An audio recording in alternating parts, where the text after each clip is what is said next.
A gente sabe que, infelizmente, as pessoas não gostam de ouvir. Mas eu vou tentar falar e tentar esclarecer, seja uma ou duas ou três, não importa. Muitas pessoas equivocadamente estão achando que Ciro está ligado a Lula e ao PT. Primeiramente, é importante dizer o seguinte: qual o cargo ocupado por Ciro Gomes no governo Lula? Você sabe qual o cargo? Eu vou dizer nenhum. Qual foi a foto tirada entre Lula e Ciro Gomes? Nenhuma foto. Ao contrário da candidata Simone Tebet. Esta, inclusive, faz parte do governo Lula, está ali, né, no calabouço fiscal. Enfim, esta sim virou lulista. Aí você pode reclamar de Simone Tebet. Mas o Ciro não. O Ciro não está no governo. O Ciro não faz parte do governo. Ah, mas o PDT faz parte. O PDT faz parte. Ele foi voto vencido e ele não ia passar por cima dos demais. Portanto, ele se retirou da cena, não fez parte do palanque do segundo turno de Lula. E, inclusive, os lulistas reclamam sobre isso. E os bolsonaristas, que não têm o que falar do Ciro, ficam com essa história de que o Ciro está atrelado a Lula. Isso é uma grossa mentira. E eu quero aqui trazer, para que a gente possa refletir e entender, o pronunciamento de Ciro Gomes no segundo turno. Porque eu tenho notado que os bolsonaristas ficaram muito magoados porque Ciro não votou no Bolsonaro no segundo turno. Para mim, isto é mágoa. Mágoa, inclusive, de quem não sabe ganhar. E muito menos perder, é claro. Vamos ver o que o Ciro diz. Meus amigos e minhas amigas, acabamos de realizar uma reunião da Executiva Nacional Ampliada do PDT, em que, por unanimidade, nós tomamos uma decisão. E eu gravo esse vídeo para dizer que acompanho a decisão do meu partido, o PDT. Frente às circunstâncias, é a última saída. Lamento que a trilha democrática tenha se afunilado a tal ponto que reste para os brasileiros duas opções, a meu ver, insatisfatórias. Não acredito que a democracia esteja em risco nesse embate eleitoral, mas sim no seu absoluto fracasso da nossa democracia em construir um ambiente de oportunidades. Pois bem, vamos lá, gente. Ele fala em nome do cargo que ele ocupa como vice-presidente. Votamos por unanimidade. Sabe o que acontece? Tu é vice-presidente. E teu voto ele é um voto de Minerva juntamente com o presidente do partido. Se os demais votaram a favor, ele não ia ter condições de dizer não, porque é antidemocrático. Não é como uma empresa em que o dono determina. Lá é um partido. E efetivamente ele, né, tudo bem, beleza, essa decisão de vocês, tal, mas ele não esteve no governo Lula, não esteve na campanha. Aí você vai lá e pega uma coisa, não consegue entender o que ouve, porque não entende mesmo, tem uma vontade, dificuldade de juntar Lé com Cré, e aí fala, né, o que não sabe. Tá? Mas vamos lá, vamos ouvir o restante da nota. Que enfrente a mais massiva crise social e econômica que humilha a esmagadora maioria do nosso povo. Ao contrário da campanha violenta da qual fui vítima, nunca me ausentei ou me ausentarei da luta pelo Brasil. Sempre me posicionei e me posicionarei na defesa do país contra projetos de poder que levaram o nosso povo a essa situação grave e ameaçadora. Espero que essa decisão ajude a oxigenar, temporariamente que seja, a nossa democracia.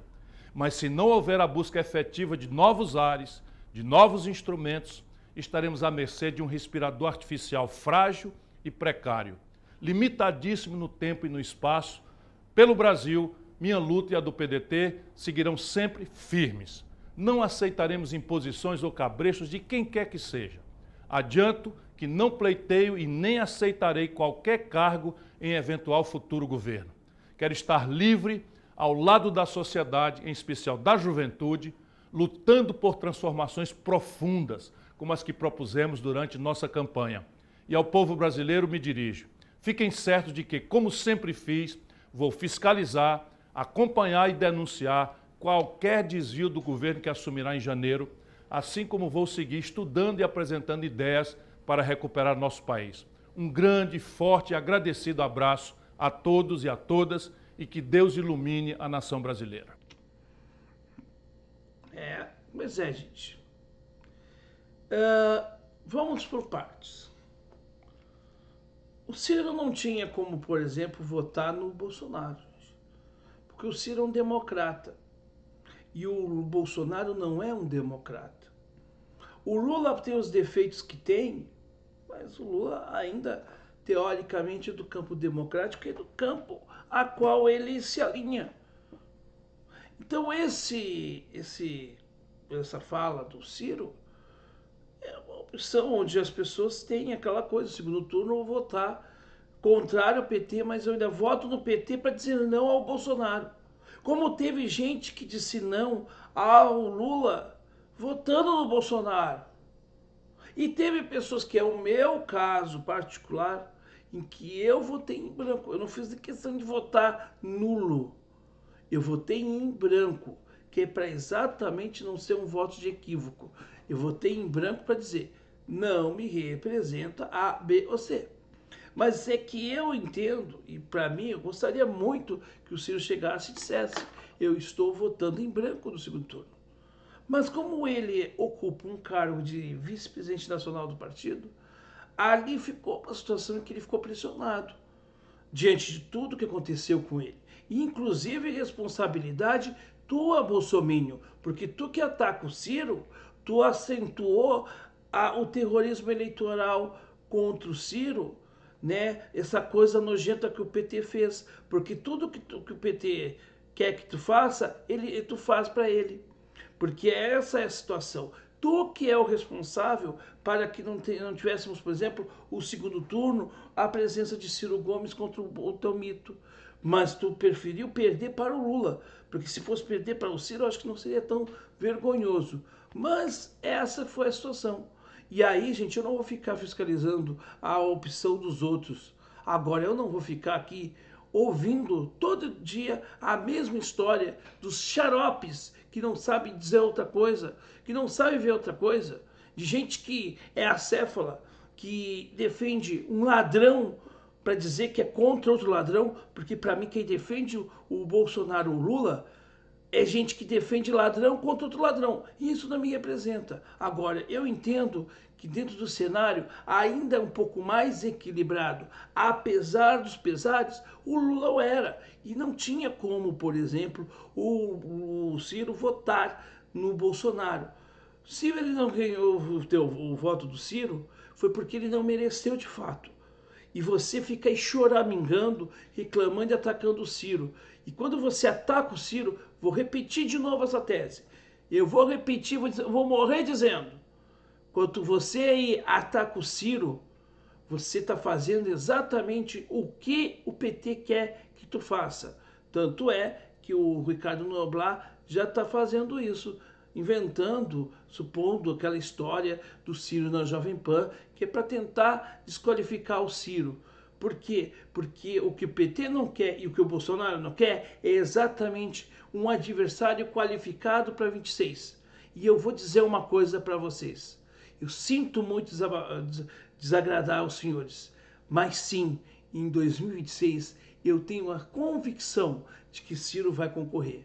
E eu acho que dessa vez o bicho vai pegar de verdade. Sabe por quê? Porque até 2026, esse governo que já está dando nágua vai mostrar que é como vocês, um governo destinado ao fracasso, não só eleitoral, mas o fracasso da sua gestão. A marca da sua gestão é o nada, que é o que o Bolsonaro deixou para o Brasil, o nada. Ou melhor dizendo, até ele deixou mais de 700 mil mortos, uma economia em frangalhos, e ainda saiu fugindo com pertences que não são seus. Mas tem uns que ainda dizem que o seu mito é honesto e é sério. E para ele pode fazer o que ele quiser, que as pessoas continuam aplaudindo. O Ciro, qualquer coisa que ele faz, sempre tem um xarope, um imbecil, um retardado mental que fica fiscalizando o que o Ciro faz, o que o Ciro fala. O Ciro é desequilibrado, mas foi o único que apresentou um projeto de verdade no pleito de 22 e de 18. O Ciro é que está com o Lula, mas qual cargo que o Ciro ocupa, né, no governo Lula? Nenhum. Qual foi a foto que Ciro tirou lá no palanque do Lula? Nenhuma. Mas Ciro está com o Lula. Enquanto isto, vocês que falam tanto em combate à corrupção, aceitam calados e cinicamente, né, o roubo que agora teve que ser devolvido, porque ficaria pior ainda, e ainda acham que são sérios e honestos. Ah, façam-me favor, deem um tempo, olhem para dentro de si, porque vocês estão apontando muito o dedo para os outros e estão esquecendo de si. E repito, vocês, bolsonaristas que fazem o anticirismo, vocês estão ajudando o PT, que vocês dizem que tanto odeiam. Estou dizendo isso agora, estou falando isso agora, mas eu não sei se vai adiantar, porque afinal de contas tem gente que aceita e deve ser muito gostoso ser gado. E gado é assim, gado a gente toca com berrante, gado a gente chama, porque tentar dialogar com quem quer ser gado é difícil. Mas se você quer sair dessa condição, a gente está aqui para ajudar, certo?